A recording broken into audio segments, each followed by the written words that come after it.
So she went back to her people, she went amongst her people, and they saw that she had this child. This was about 40 days later. And they accused her of having fornicated, which is not true. She did not make a fornication. And then she gestured to, and she pointed to Prophet Jesus, who was a baby Jesus, telling them to talk to him. Like, okay, she's taking a vow of silence, so if you want to know my situation, talk to him. So they felt offended. Why are they going to feel offended? Yeah, oh, do you think we're fools? This is the attitude of people, right? Somebody tells you, oh, ask my just newborn son, ask him. So this is like an insult. They took it as an insult. So then Prophet Isa alayhi salam, while he was still in the cradle, he spoke. Is that normal? 48-day-old baby speaks? No, not at all. This is something extraordinary. And it's mentioned in Surah Maryam, Surah Mary, that Jesus, he says, in meaning, I am the slave of Allah, and Allah will reveal the book, meaning the Injil, to me, and make me a prophet. And Allah bless me wherever I am. And in the rules revealed to me, there will be special attention given to the prayer and zakah.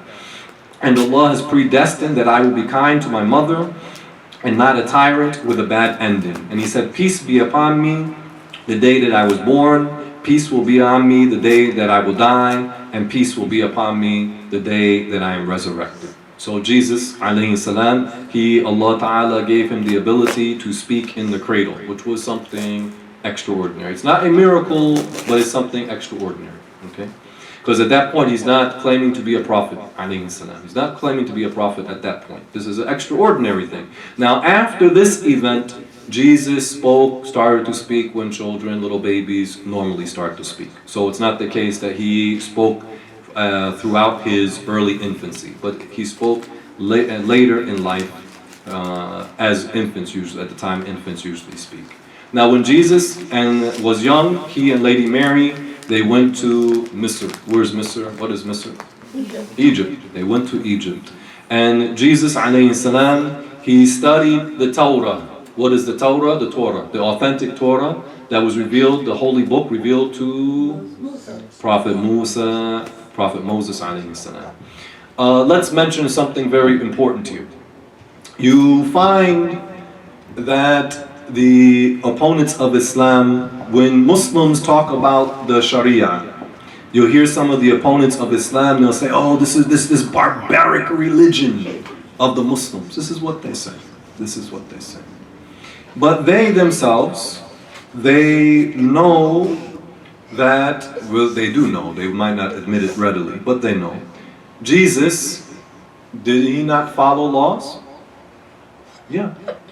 Before he received prophethood, wasn't he following something?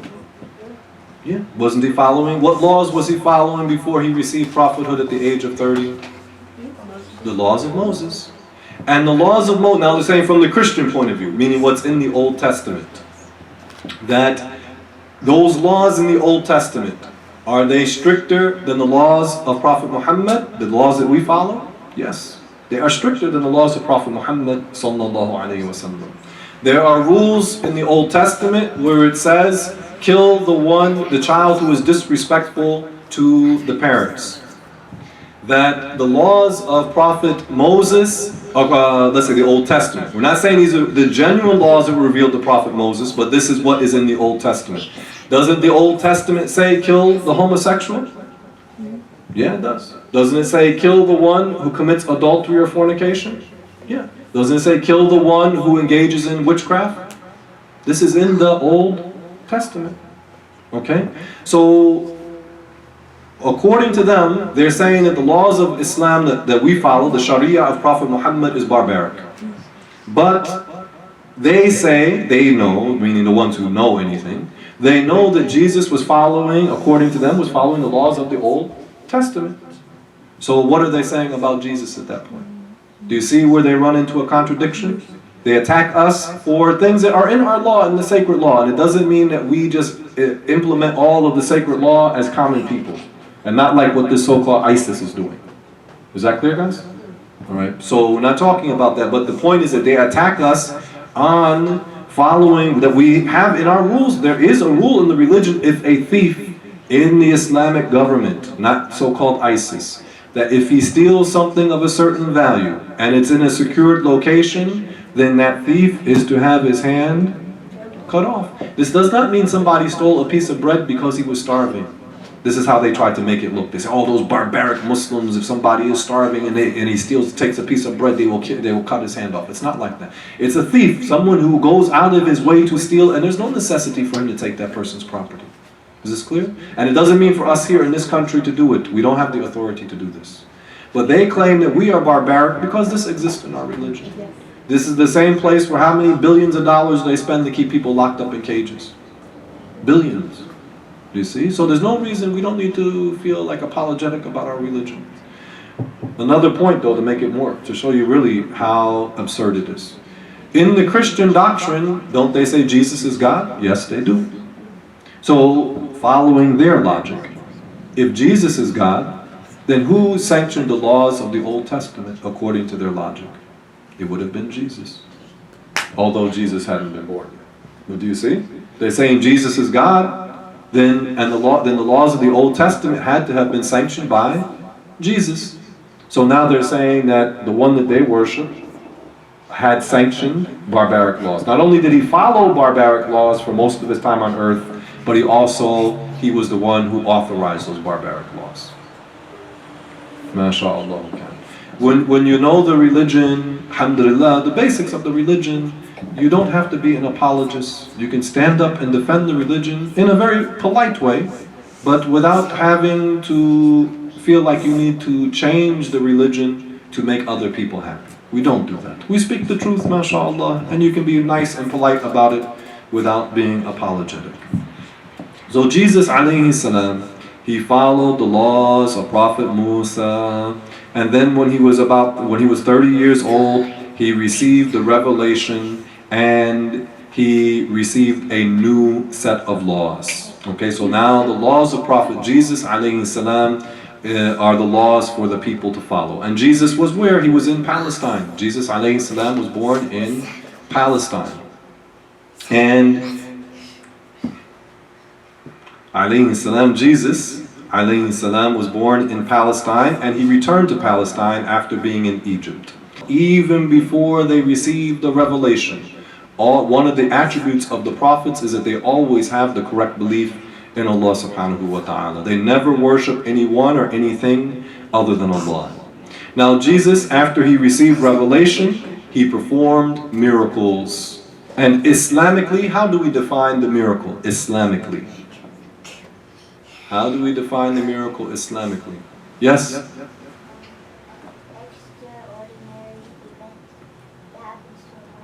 It's an extraordinary matter, an extraordinary act that is performed by a prophet, and it happens the way he says it will happen, and it cannot be matched or outdone by someone trying to discredit him, by an opponent. So like Prophet Moses, wasn't he challenged by the people of Pharaoh?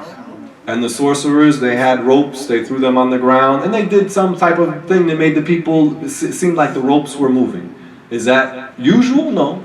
But then Prophet Moses alayhi salam threw down his staff and it became an actual snake. And those sorcerers, those Egyptian sorcerers, when they saw what Prophet Musa did, they knew that this is beyond simple sorcery.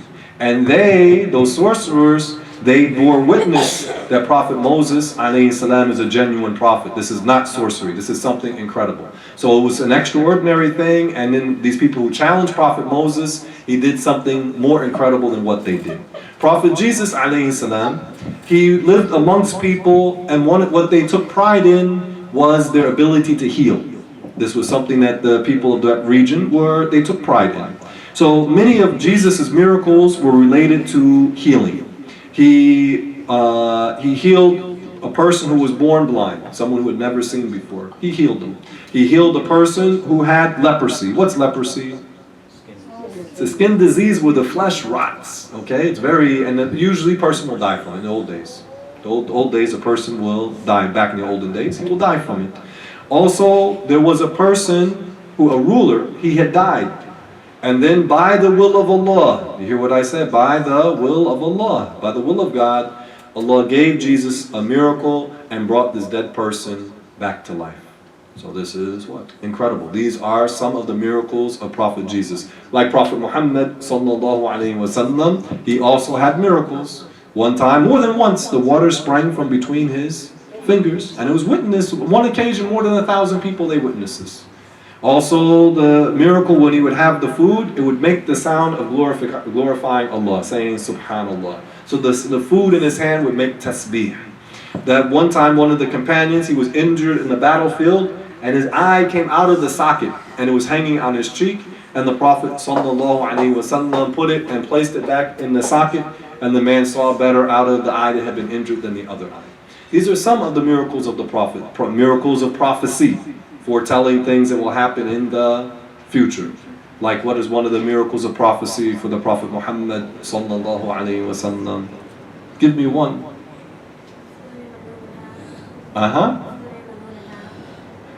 Prophecy. The buildings in Dubai. The Prophet ﷺ, he said that the people who had been like barefoot, meaning destitute, very poor, that they would get wealthy quickly. And then they would compete with each other in erecting tall buildings. If you go to Arabia, if you were in Arabia 100 years ago, Saudi and Dubai, UAE, what was the economy like back then? Very weak, right? People Riyadh in Saudi Arabia, Central Arabia, people very poor. And then they discovered what in the region? Oil. They discovered oil. And those people went from extreme poverty to extreme wealth in a few years. To the point, I used to hear Ahmed that these guys, like if their Mercedes broke down, that was it, khalas, they just get out and go buy another one. They wouldn't even bother repairing it. Yeah, no, like they had money just on top of money. Phenomenal amount of money. So this is how they lived. This is how they, and now today, isn't that the case? Don't you see some of them, they have like gold cars and stuff like this? If you look on YouTube, you see these things, right? So the Prophet told us sallallahu alaihi wasallam a long time ago that these poor, destitute animal herders, that they would become rich suddenly, and then after they become rich, they would spend their time competing with each other in constructing tall buildings. Another miracle of prophecy, the Prophet sallallahu alaihi wasallam, he told us a time will come when the men will start to imitate the women, and the women will start to imitate the men. Is there any doubt that that's happening right now? Allah, he said it like that 1400 years ago. Related to that same issue, he said that fornication will become commonplace. Isn't that the case? And he said, as a result of the fornication, diseases would appear amongst the people that have never been seen before. AIDS, no doubt. AIDS. Didn't we talk a couple of months ago, we talked about in Southern Africa? Some of the countries in Southern Africa, 20% of the people are infected by HIV. 20% of the people in Southern, not all Africa, Southern Africa. Southern Africa, that 20% of the people are infected by HIV.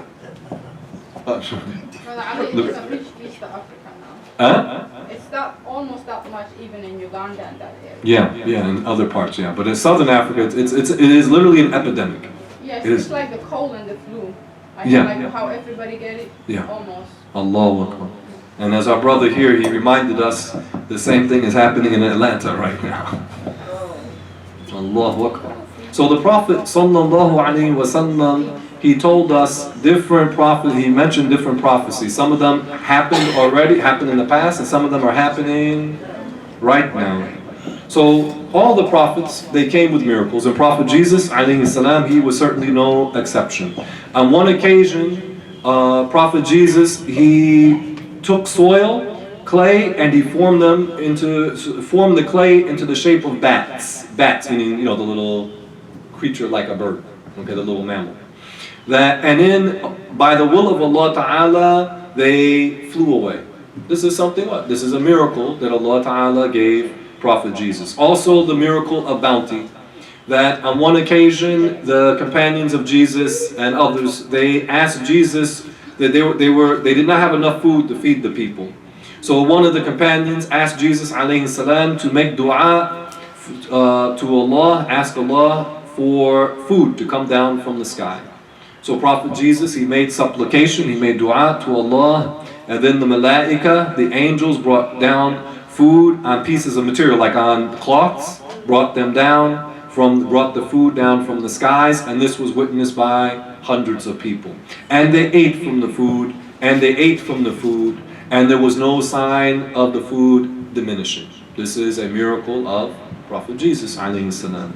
But now for the believers, the ones who believed in Jesus, when they saw this made their iman grow. If you see something like this, if you see a wali, an ultra-righteous Muslim, you see some incredible thing occur from them, what's going to happen with your certitude about Islam? It's going to get what?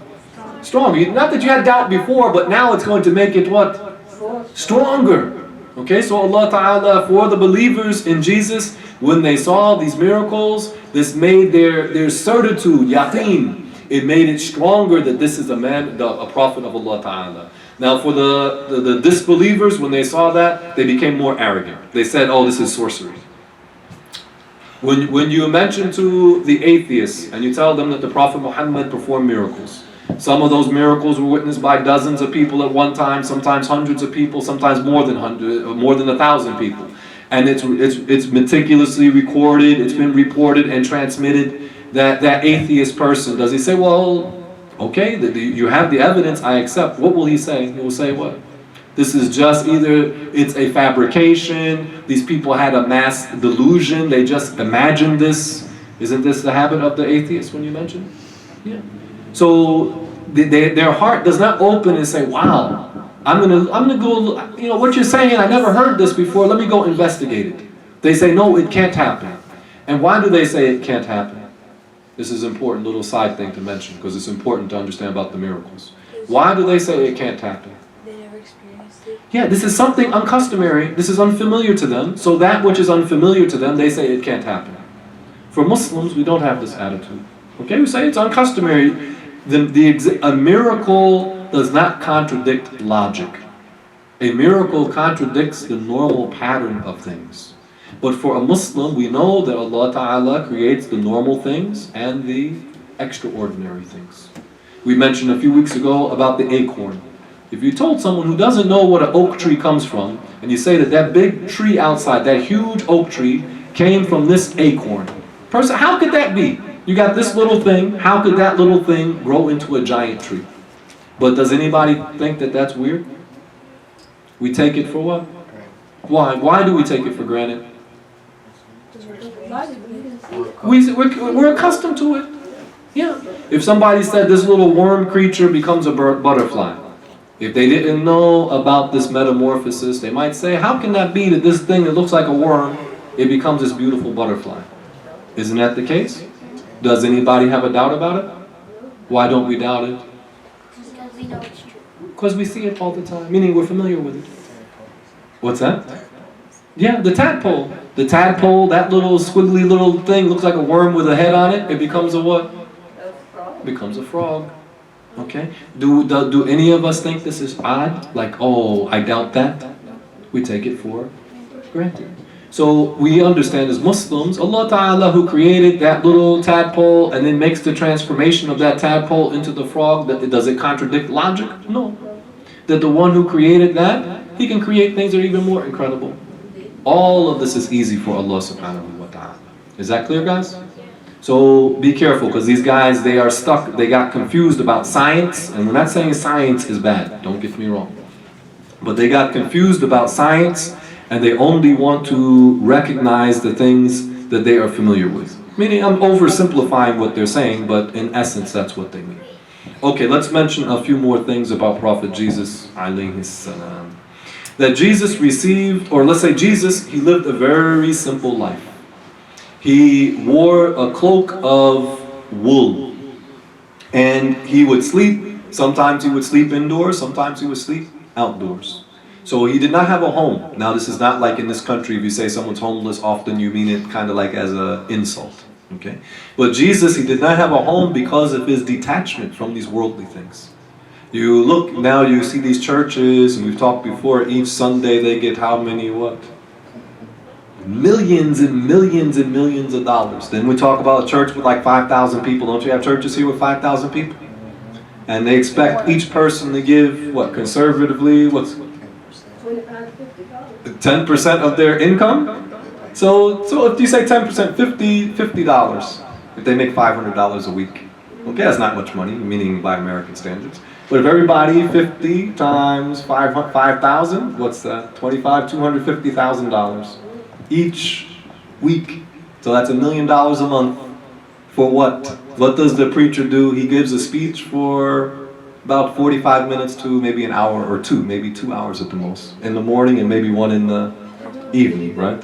So if you work 4 hours a week and you get $1 million a month, I mean, not that that money is legit, it's dirty money because they're getting it for a bad reason. But if you can work, that's really a 4-hour work week, isn't it? Yeah, they be sweating and painting and all that. You know how the preachers do. Uh-huh. Like they be like dancing. They perform, yeah. Yeah. They perform. That expose is on them because they were living lavish and had private jets, Yeah. new cars all the time. Yeah, yeah, and there are people are poor. Yeah, multiple Cadillacs, Rolls Royces, all of this. And their people are in poverty. I know, and they take it from those people. And they take it from the poor. And Jesus, alayhi salam, are they following these preachers? Are they following the example of Jesus? No. Jesus, alayhi salam, he lived a life, a zuhud lifestyle, very detached from worldly things. He would eat like the grasses, like the different herbs that grow on the ground. He would eat from the herbs on the ground. And he wouldn't even cook them. This is being zuhud. If you wear wool, is it something comfortable to wear? Allahu Akbar, it's gonna what? It's gonna be itchy usually. But this is because his heart, alayhi salam, was so empty of this dunya, he didn't care about these things. He didn't care about these things. MashaAllah. Didn't you say that the only reason they think that Jesus is doing, like, did all these things is because they just saw him, like, running through the trees or something like that? I don't remember saying anything like that. Ask me after, inshallah. I don't remember anything like that. Now Jesus, alayhi salam, he received a book. What is the name of the book that Jesus received? The Injil. Okay, the Injil. Now let's diverge for a couple of minutes about this topic. The Injil is not the same as the New Testament. And we've said before, the New Testament, what is it from an Islamic point of view? What is it in essence? A book of hadith. Hadith here meaning a book of reports. The Injil meaning most of it, what they call the four Gospels of Mark, Matthew, Luke, and John. That they are reports. They are saying, I saw Jesus do that. I accompanied Jesus to this place. Jesus, he did this and this. He said this and this. Is this the revelation that Jesus is saying, I am receiving the revelation from the Creator, write it down? No. These are reports of people claiming that Jesus did X, Y, and Z. Alright? Now when we look into the history of the reports, now the Injil was a genuine book of revelation. But when we look into the reports of the Injil, or the New Testament, you will see that even the Western biblical scholars, they admit that the Bible has been changed. So we're going to read a few quotes, inshallah. From the Encyclopedia Americana. You know, there's like Encyclopedia Britannica, there's Encyclopedia Americana. So it says here about the New Testament, the contents of the New Testament as we have it today were not fully compiled until the 4th century. Jesus was on earth during the 1st century. So they're saying it took 300 years for them to decide what books belong in the Bible. 300 years. Also, the same author, he says, we do not have the autographs meaning the handwritten copies, because back then there was no printing press. We do not have the autographs or any of the very earliest copies of the New Testament writings. The greatest period of textual change and alteration was in the 2nd century. So what did this guy say? What did he say? The Bible has been changed. He said it. Isn't that what we say? The Bible's been what? Changed. And he mentions also the New Testament is from beginning to end a Greek book, meaning what they have of the ancient copies of the New Testament, they are in which language? Greek. Although the earliest oral traditions of Jesus' deeds and sayings undoubtedly circulated in the Aramaic or Syriac. Syriac is a dialect of Aramaic, if you wish, which was still the spoken language of Palestine and some parts of the Near East, the Middle East. So they're saying that Jesus taught his companions in Aramaic or Syriac, but the oldest books that they have of teachings of Jesus' alleged teachings are in which language? Greek. And they don't know who translated from Aramaic to Greek. And is Aramaic and Greek or Syriac and Greek, are they similar languages?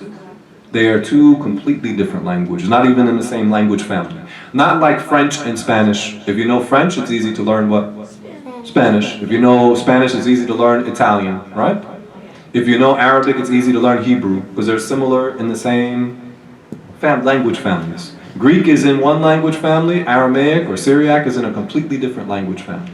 So you have a book that they admit has been changed, the oldest things that they have are in Greek, but they know originally Jesus taught in Aramaic and they don't, or Syriac, and they don't know who translated those writings from, or the teachings from the language of Jesus into the Greek language.